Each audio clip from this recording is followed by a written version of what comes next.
My sister's daughter texted me her sweet 16 registry, a brand new car, a luxury bag and $5,000 cash.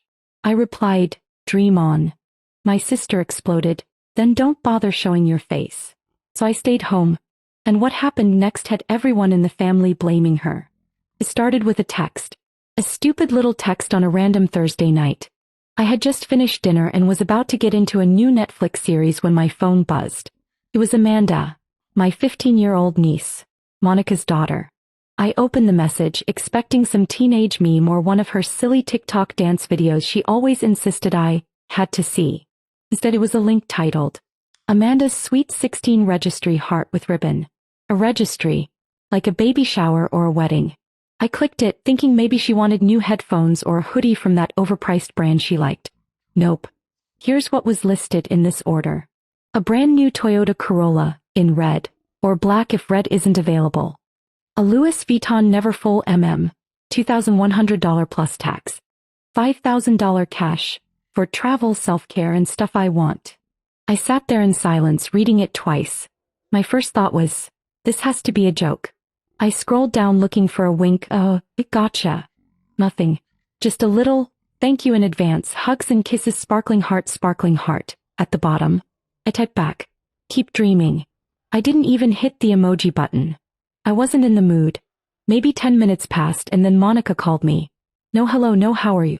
Just straight to, so will you be able to organize all the gifts for Amanda? I thought she was joking.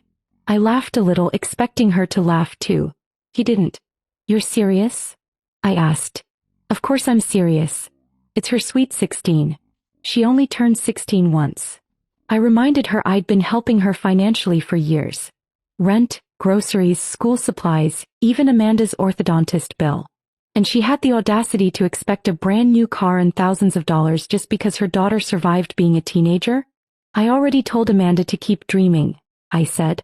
Monica went completely silent for a second and then suddenly, then don't bother showing your face. Amanda doesn't want to see anyone who doesn't believe in her future. That part actually made me laugh. Believe in her future? What does that even mean? I didn't fight. I didn't argue. I just hung up. The next day I woke up to Amanda's posts all over Facebook and Instagram. The entire party was at my parents' house.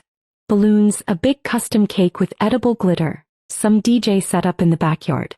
Even Monica's friends were there, smiling and clapping like everything was totally normal. And yeah, I saw the caption too. Surrounded by people who love me, revolving hearts, best birthday ever. No mention of me. Not a word. Not a tag. Not a wish you were here. I guess they made it clear. I wasn't family if I wasn't funding their fantasy. I figured that would be the end of it. They'd have their party, I'd stay out of it, and we'd just quietly drift apart like families sometimes do when boundaries are finally drawn. Then the phone rang. It wasn't Monica. It wasn't Amanda. It was my mother. And the second I picked up, I knew this was about to blow up bigger than I expected. The phone rang while I was still scrolling through Amanda's birthday posts, feeling somewhere between furious and numb. It was my mom. I figured maybe, just maybe, she'd call to ask why I wasn't there. Maybe she'd say Amanda missed me. Maybe she'd check in. Instead, the second I picked up, I got hit with this sharp, irritated voice. Your father and I are extremely disappointed in you. Everyone is asking where you are. We're ashamed in front of the guests. No hello. No asking if I was okay. Just straight up guilt and public shame like I'd done something unforgivable. She went on. Amanda is hurt. Monica had to make excuses for your absence. Do you really think it was appropriate to just not show up? Not even a small gift. I felt my chest tighten, but I stayed calm. You're asking me why I didn't come? I said. Did Monica tell you what happened? There was a pause. She said you were busy with work, my mom said.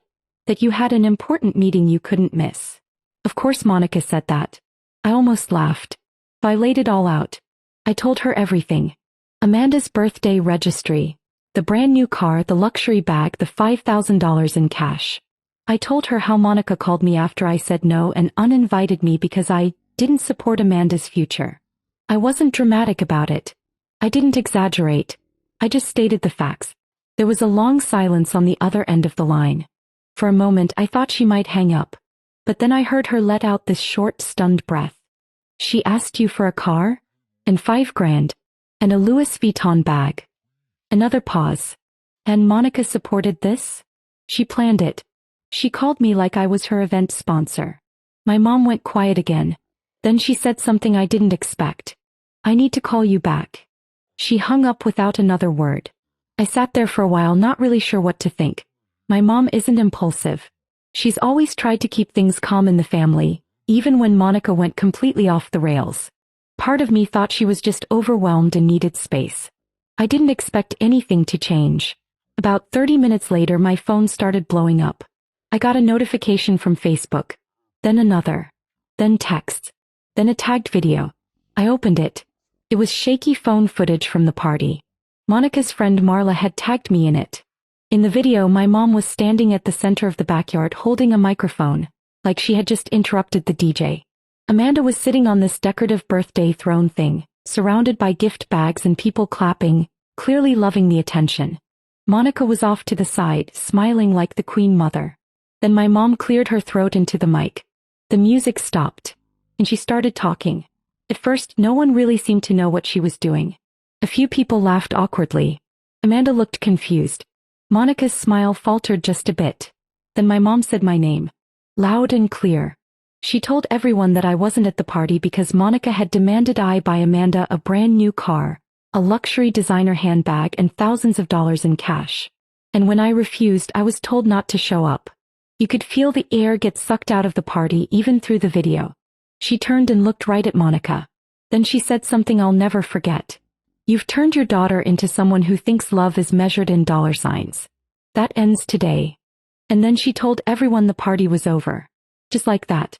I watched the video 3 times. Not because I couldn't believe it, but because I couldn't stop watching it. My mother, my quiet, polite, keep the peace all costs mother, had just publicly torched the party Monica had been planning for months. And she did it without raising her voice, without theatrics. Just the truth, spoken in front of about 40 stunned guests, a DJ, a bouncing balloon arch, and Amanda's sweet 16, throne sitting awkwardly behind her. In the background of the video you could hear someone whisper, "Wait, Elizabeth was uninvited?" Over a car. Amanda looked frozen. Monica's mouth was open mid-protest, but my mom didn't give her the mic back. She just kept going. She said it was shameful the way Monica had twisted love into obligation. That raising a child to expect thousands of dollars in gifts from a family member was not only entitled, it was cruel. She said she and my dad had no idea what was going on, and they felt used and humiliated that their home had been turned into a platform for Monica's delusions of grandeur. And then she dropped the bomb. In 1 week, Monica, you and Amanda will need to move out of this house. You've lived here long enough. You're almost 40. You don't work. You don't contribute. And clearly you've forgotten how to say thank you. The crowd was dead silent. Then she turned to the guests and said, "Thank you all for coming. But this party is over. Please collect your things." The video ended with the camera shaking as someone turned it off in shock. But that was enough. I sat back on the couch, my heart racing. I hadn't expected that. I figured maybe my mom would talk to Monica privately. Maybe there'd be a little tension at dinner next week. Not a public takedown that made its way to Facebook within an hour. But that wasn't the end of it. Not even close. About 15 minutes after the video went up, my phone rang again. This time it was Monica. I didn't pick up. Then came the text. "You just couldn't stand to let Amanda have her moment, could you? You've always been jealous that I'm the one who has a daughter, not you.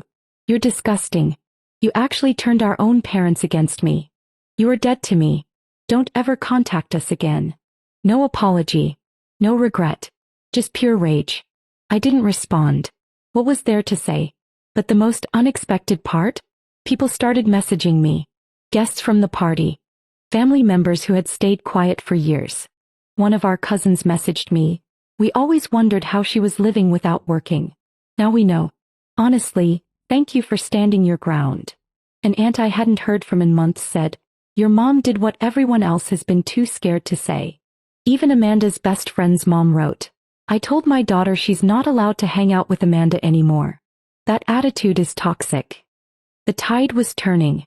And then the final text came. From my dad. It was short. Just 5 words.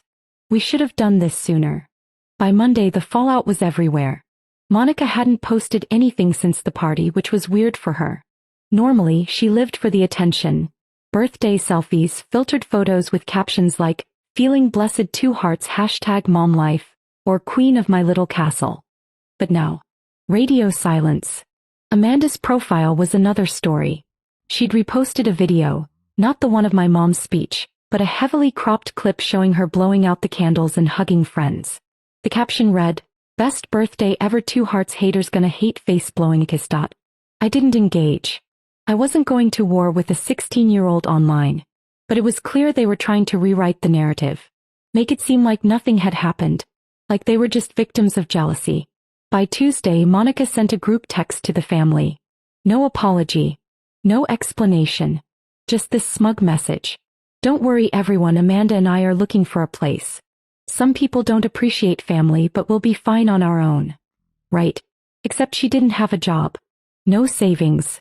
No credit history. She'd been living off of our parents and off me for years. I didn't reply but a few people did. One aunt offered her prayers. A cousin sent a thumbs up emoji. But the rest? Silence. And then I got a private message from my mom. She asked me to come over. I hesitated. Part of me didn't want to step back into that house, at least not while Monica was still living there, but curiosity got the better of me. So I drove over on Wednesday. When I walked in, the vibe was tense. You could feel it in the air. My mom met me at the door and led me straight to the kitchen. My dad was already there, sitting with a cup of coffee and the mail spread out in front of him. Neither of them looked angry. Just exhausted. "We wanted to say thank you," my mom said, "for telling the truth. For not putting up with it anymore." Then she showed me something that almost made me laugh. Monica had sent them an invoice. I'm not kidding. A handwritten note, folded up in an envelope, listing the expenses she'd incurred while planning Amanda's birthday, and a request that our parents reimburse her $1,200. Included in the list: $300 for party decorations, $500 for Amanda's outfit, $200 for makeup and hairstyling, $100 for party favors, $100 for miscellaneous stress-related expenses. At the bottom she'd written, "You raised Amanda like a granddaughter. This is the least you can do." My dad slid the note toward me and said flatly, "She has until Saturday. Then she's out." I didn't say anything. I didn't have to. Later that night, Monica tried to argue with them. I could hear it from the driveway as I left. Screaming, door slamming, footsteps stomping upstairs. The next morning, Amanda posted a cryptic story. "Some people pretend to be family, but real ones don't abandon you when things get hard." Crown. I knew it was directed at me. What neither of them seemed to realize was that this wasn't about a car or a bag or money. This was about years of entitlement, of manipulation, of acting like the world owed them something just because they'd decided to stop trying. Saturday was coming, and Monica had nowhere to go. Saturday came fast. I didn't plan to be there. I didn't want to stand in the hallway watching Monica huff and puff while dragging boxes to the curb. I figured she'd stall, beg, cry, make it dramatic, and I didn't want to be part of it. But around noon I got a call from my dad. "She's still here," he said. "And she hasn't packed a thing." I offered to come help. Not for her, for my parents. They'd drawn a boundary and I wasn't about to let Monica guilt them out of it. When I pulled up, her car, a beat-up Civic I knew I'd paid to repair twice, was still in the driveway. The front door was open. I stepped inside. Boxes? None. Instead, the living room looked like she'd just finished her morning coffee. Amanda was sitting on the couch scrolling through her phone like this was any other Saturday. Monica was in the kitchen eating toast. My dad was standing near the stairs with his arms crossed. My mom was sitting in the recliner, holding her phone like she was ready to call a locksmith. "You're out of time," I said. "Come, direct." Monica didn't even look at me. "You don't get to decide that," she muttered. "No," I said. "They do." She slammed the toast on the counter and turned to my parents. "So you're just throwing me and your granddaughter out on the street?" "We gave you a week," my mom said. "You've known since Saturday." Amanda finally looked up. "Where are we even supposed to go?" There was the plan or lack thereof. Monica crossed her arms and stared at my dad. "You've let us live here for years. Now because Liz doesn't want to buy a car, we're suddenly garbage." He didn't flinch. "You told her not to come to the party. You lied to us. You used her for money. And now you want sympathy. No response. So I did what needed to be done. I walked up the stairs and opened Monica's bedroom door. It was a mess, half-done laundry, open drawers, makeup everywhere. I grabbed an empty duffel from the corner and started tossing clothes into it. That's when she snapped. She ran up behind me, tried to yank it out of my hand, yelling that I had no right to touch her things. Amanda stood at the bottom of the stairs watching like she was waiting for her cue to start crying. I've paid for half this stuff, I said. And the other half came from Mom and Dad. So no, don't play the victim.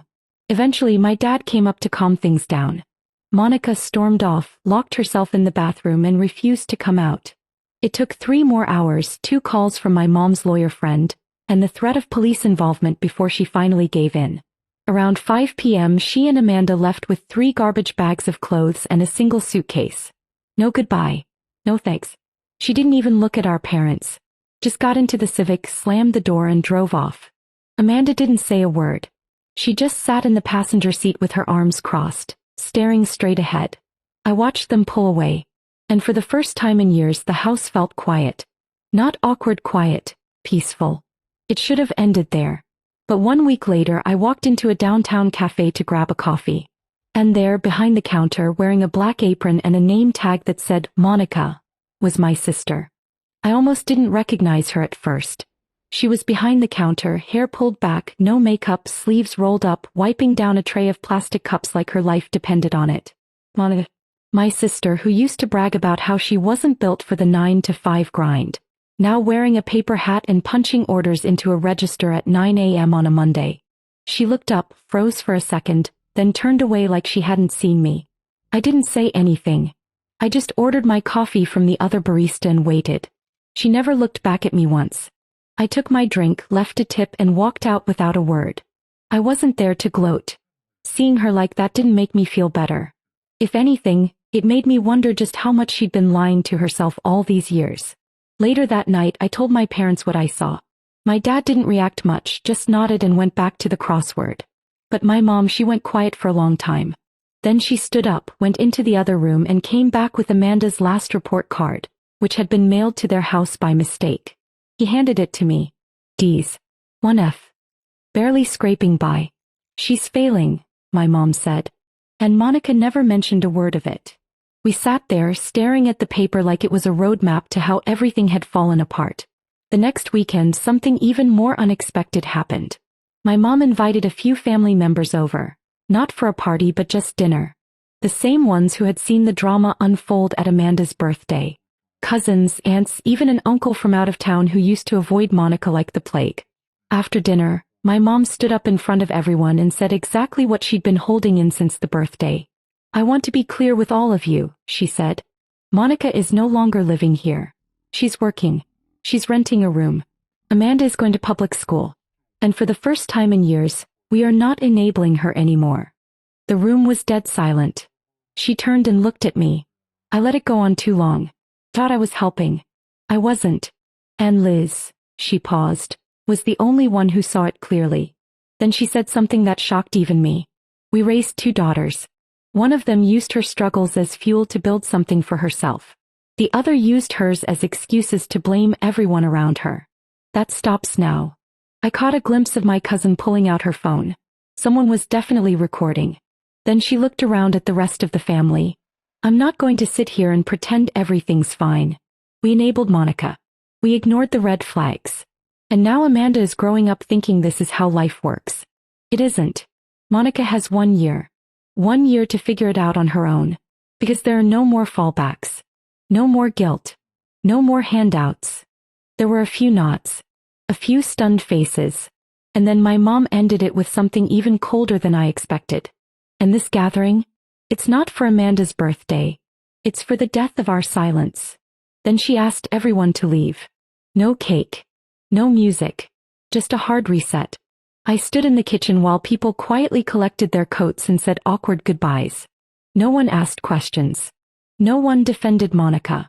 An hour later I was alone with my parents again. My dad poured himself a drink, sat down and said, that should have happened 10 years ago. He wasn't wrong. Monica never reached out again.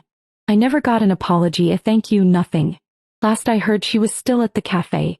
Amanda started posting less. The designer bag fantasies turned into blurry mirror selfies in hoodies and messy bedrooms. It's not the ending I would have chosen for them, but it's the one they earned. And for the first time in a long time I finally stopped feeling guilty.